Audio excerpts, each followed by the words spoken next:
G'day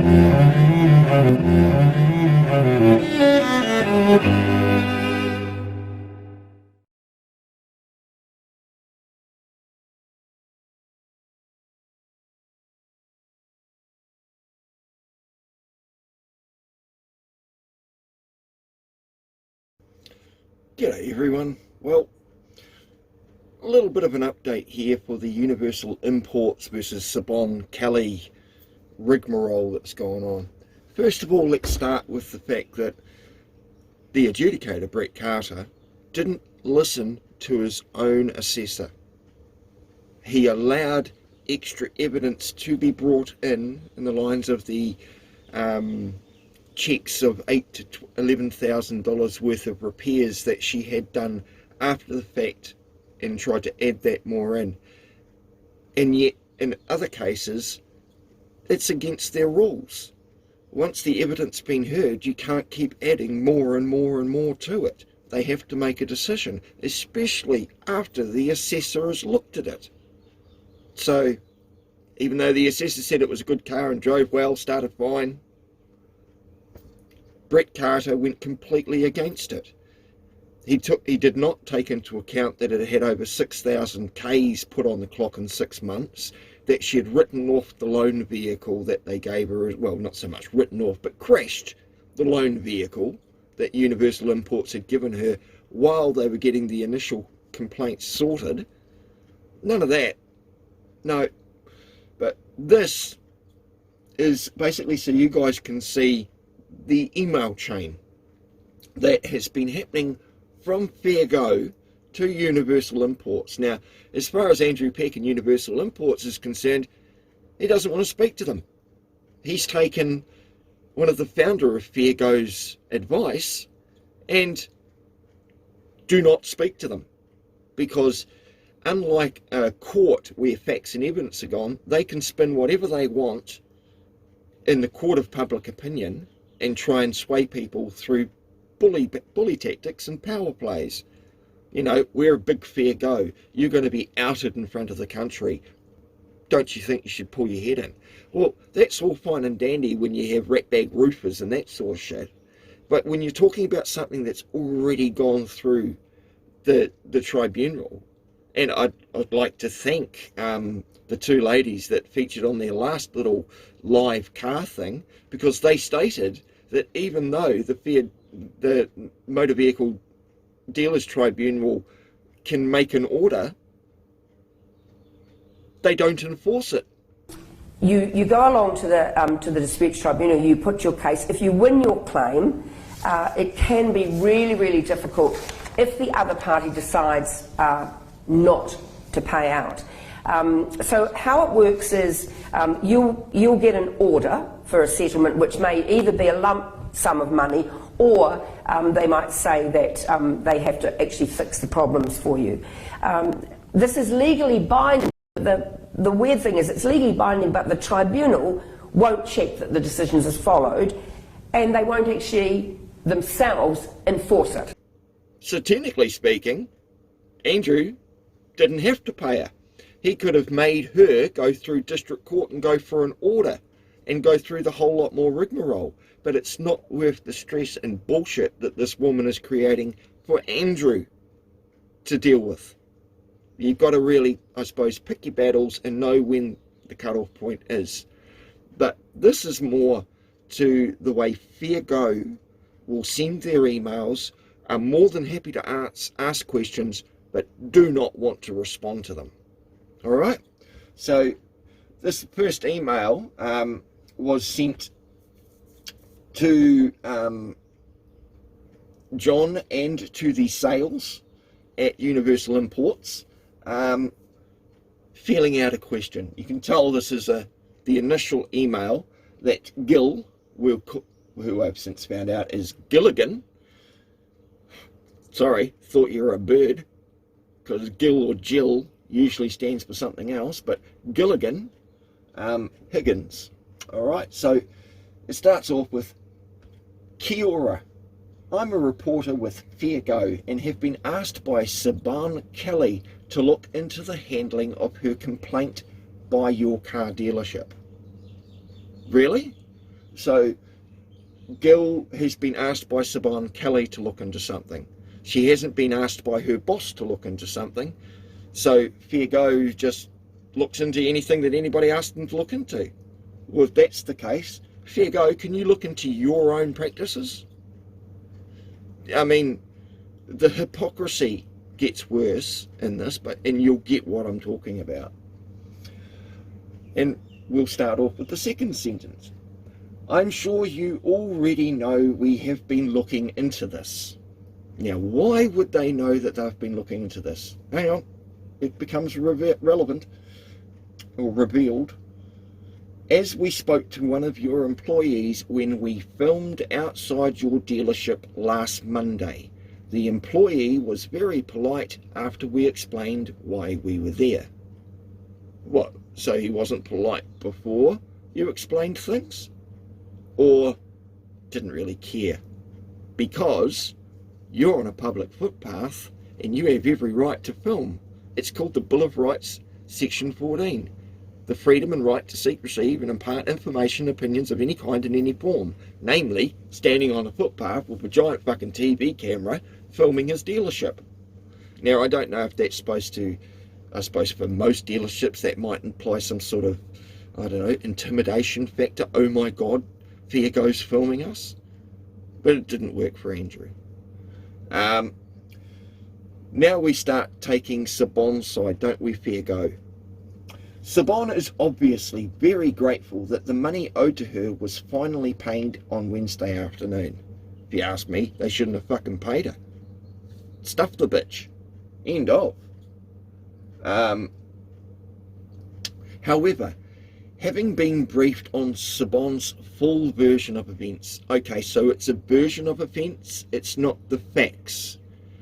Tell me, Gilligan, did you go and look at the Motor Vehicle Dealers Tribunal's actual decision?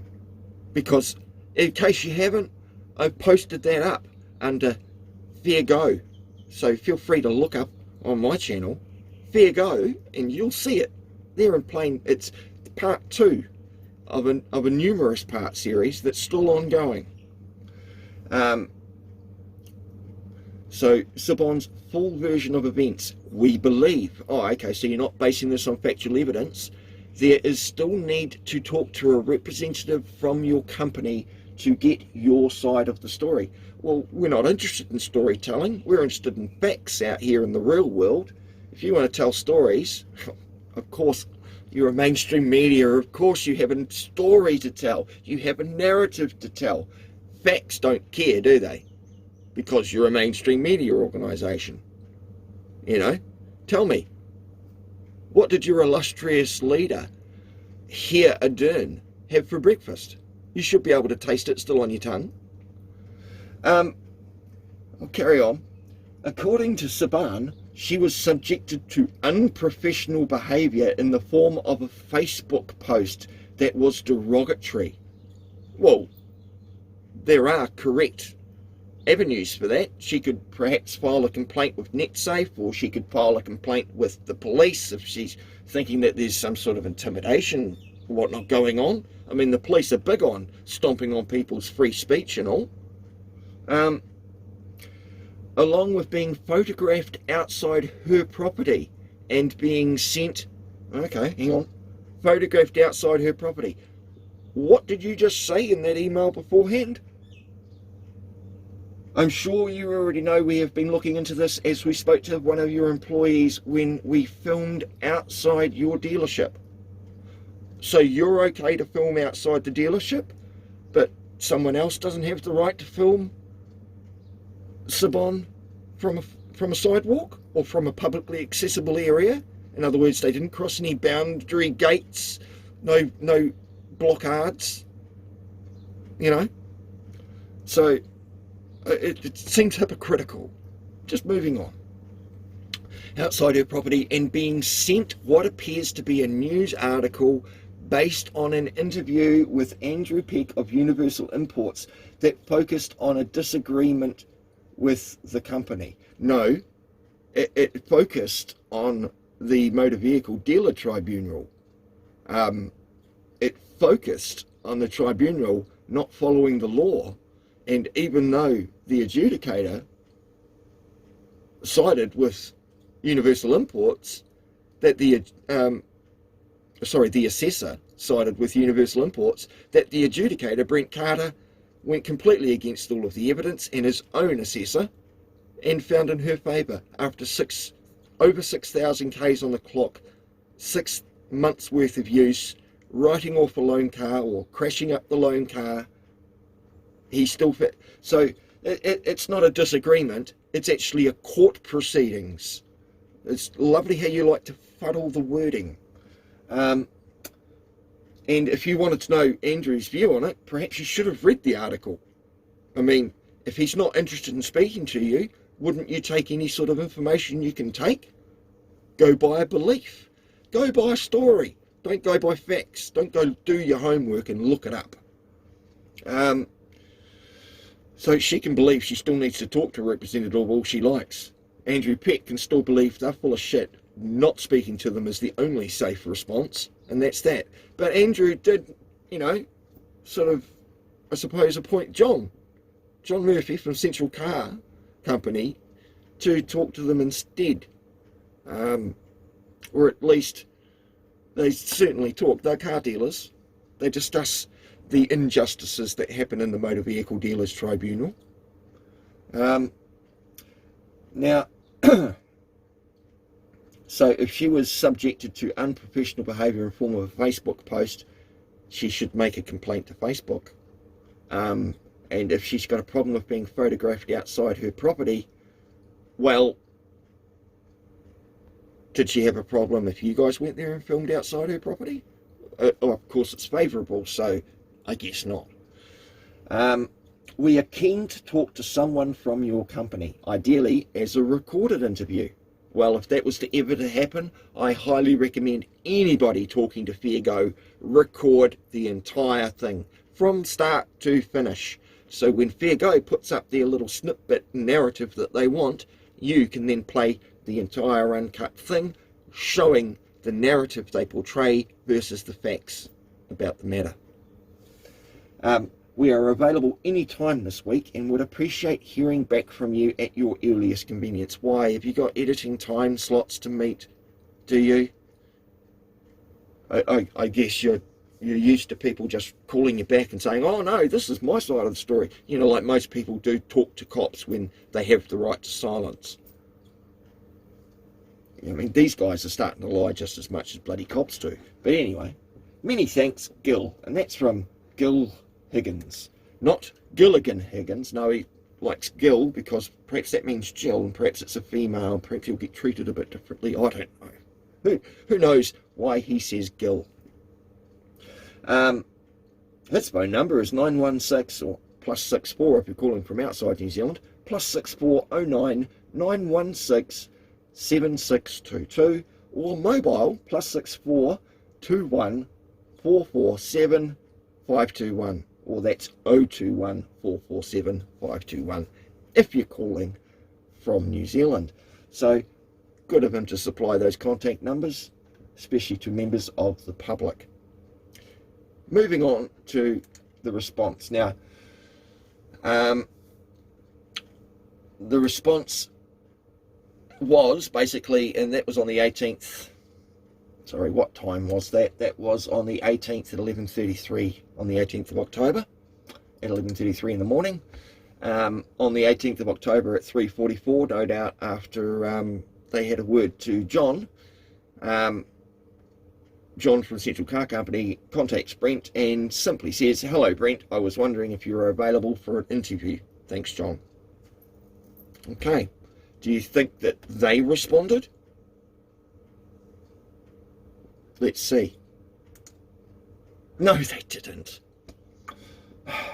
Or perhaps they did. Because then on the 28th of October, some 10 odd days later, at 2:32 in the afternoon, Gill says again, hello, this is Gill from Fair Go. We emailed Andrew on the email that was given to me. Did we? Is it I or we? We emailed Andrew on the email that was given to me. Shouldn't it be us? You're a reporter. Surely you should know grammar when you can type it. When I called your company, it was given to me when I called your company. It should have been given to us when we called your company, if you want to start off with we. But he hasn't replied, for good reason. You use your power play and bully tactics and are clearly taking the side of a world-class gut belly acre. You know, it's just, oh. We want to reiterate that we think it is really important that you get an opportunity to tell your side of the story. Well, didn't you read the article? There's your side of the stories on the article Steve Cook wrote that I published, and it's been out there for a couple of weeks. Didn't you get that, Gill? We note that John Murphy is also quoted in the article that was sent to Siobhan's phone and may want to comment on how the article came about and whether that's seen as acceptable behaviour for universal imports. Sorry, aren't you going to do an article? Is it unacceptable behaviour for universal imports to talk to any other reporter? Or are you saying that the article was sent from Universal Imports? Is that what you're alleging? Have you got evidence that that we note that John Morpho is in an article that was sent to Siobhan's phone? So did John Murphy or did Andrew send that article to Siobhan? Or did someone else that saw the article send it to Siobhan? Come on. You're a reporter. You should know how to phrase a question correctly. Whether it's acceptable behaviour for Universal Imports to comment on an article and have it published, it's not really up to them. It's up to the editor of whoever posted that article. And Steve Cook is the man that wrote that article. But don't worry, you'll be hearing from him soon. If you have another way that we can contact Andrew, please let us know. Or John has some questions. Perhaps Andrew hasn't got John. I don't know. You know what? I haven't spoken to Andrew, but I certainly am in the loop. Alternatively, we'd be grateful if you could contact him and pass on my details. Well, the fact that you sent it to both John and the sales at Universal Import, your initial Kiora email, with your contact details, I believe that he's already got them. And of course, phone number and whatnot supplied again. Cheers, Gill. Now, this is a chase-up email sent the following day, on Friday the 29th of October at 12:14, to Gilligan. Yeah, this is when I first realised, holy shit, it's a guy. Gilligan, I assume you are still feeling your way at Fairgo, dreaming, hoping that one day you will be offered the presenter's chair. Think again, Gilligan. The only thing you're famous for is an island. If that is ever to be a possibility, then you need to engage your brain before asking silly questions which expose what a limited grasp you have of the issues. You must apply yourself and concentrate always. A case point. Read this question out loud to yourself and you will see what I mean, Gilligan. I love Steve. He's got such a way with it. And I would like to point out, according to my t-shirt, sarcasm. It's the body's natural defence against stupidity. And this is the question he writes. We note that John Murphy is also quoted in the article, okay, that was sent to Siobhan's phone, okay, and may want to comment on how the article came about and whether that's seen as acceptable behaviour for Universal Imports. Is that one question, two questions, a question within a question? Who the hell knows? Well, actually, it's a notation. Right at the start, sorry Steve, right at the start, we note. Well, so it's a note. It's just something they're noting. I don't see a question mark anywhere there, or even a completely formed correct sentence. So, yeah, I don't think it's a question. It's just something they're noting. A badly phrased question, if that's what it's supposed to be, Gilligan, I don't know. Perhaps TVNZ needs to be paying these reporters more. I mean, you've just got 50 million from Jacinda last year. I'm sure you can afford it. One question at a time. Easy. Try that from now on. Totally agree with you, Steve. Now, let's get a few things straight here. John Murphy was quoted in the story because when it comes to a used car and pain in the arse buyers with a complaint for every occasion, he is the authority. And I've got to agree with Steve on that. John does know what he's talking about. He's been doing it for a long time. But then we won't bring up the $80,000, you know, that kind of hurt TVNZ last time you guys went to court over that sort of thing, will we? No one better. I am urging him to write as a thesis on this topic. John would have seen Siobhan coming a half mile up the street like stink on a politician and would have quickly engaged the Central Car Company's silence. Wannabe alert system, which firstly identifies the threat and then initiates the safe bubble protocol system to ensure the threat is neutralized. Wannabe, by the way, stands for woman woman with attitude and no brains. So John is our man and he should be yours too. Well, John's not Fair Go's man because he's been on their show 3 times and they lost 80 grand to him the last time in court. So John's not their man. Well, God knows why. He's a perfectly approachable man. I highly recommend. If you've got a car you want to buy, go and see John, Central Car Company, 380 Great South Road, Green Lane. He'll be there. If not, one of his friendly salesmen will be there to help you otherwise. Now, how did the article come about?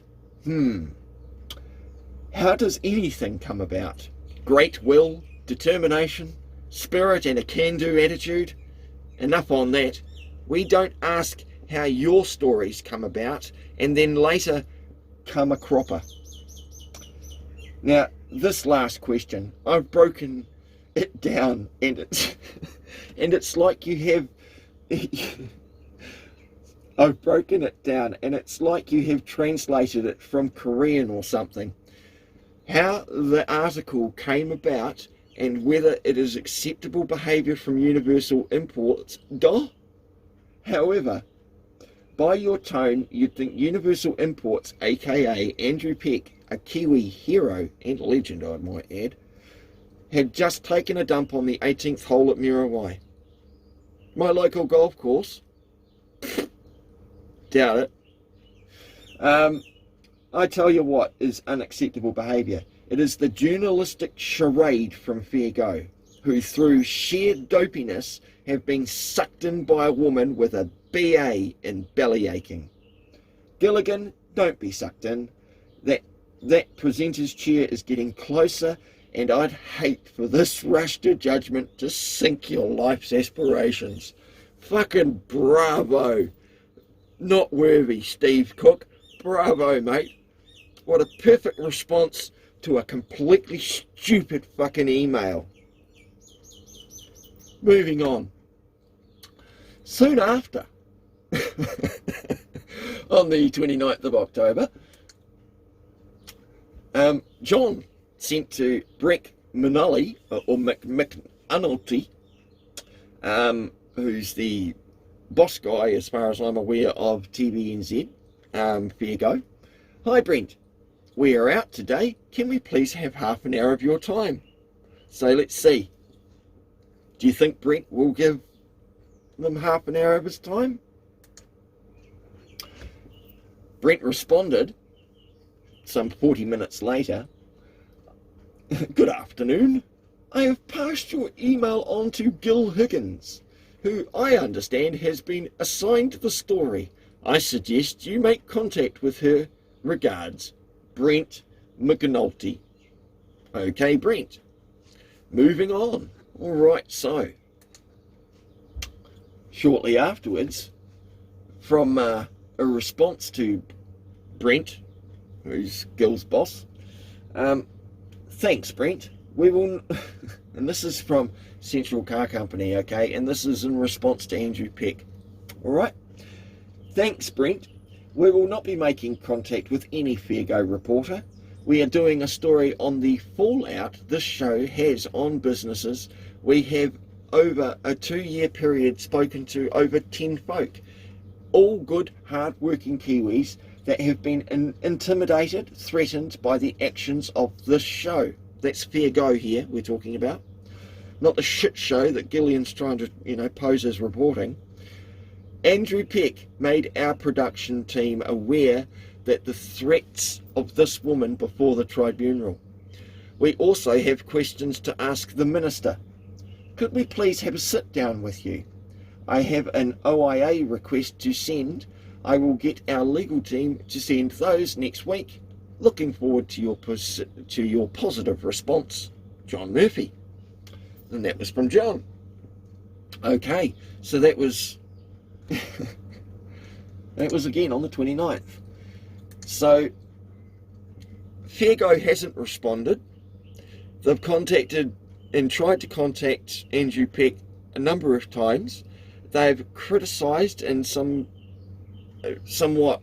tried to make out that the article Steve wrote is some sort of heinous act, because is that the correct behaviour from Universal Imports to speak to another reporting agency other than Fairgo? Perhaps that's it. Perhaps Fairgo didn't like the way the article portrayed the woman they're trying to be supportive of because of her belief and storytelling. Either way, because I have already put up the Siobhan Kelly story, and because I've also put up the hour-long reading of the transcript from the motor vehicle dealer, which was the decision that our dodgy old practicing lawyer Brent Carter made. So, yeah, this is just an update. Fairgo is on tomorrow night. I'm suspecting they're going to run a story tomorrow night, unless perhaps I email this stuff along with all of the other links to them and say, do you have any comment to make about the threatening and intimidating actions of Fairgo? Do you? Because you may think the mainstream media has all the power in the world, but hey, I'm one of the public, baby.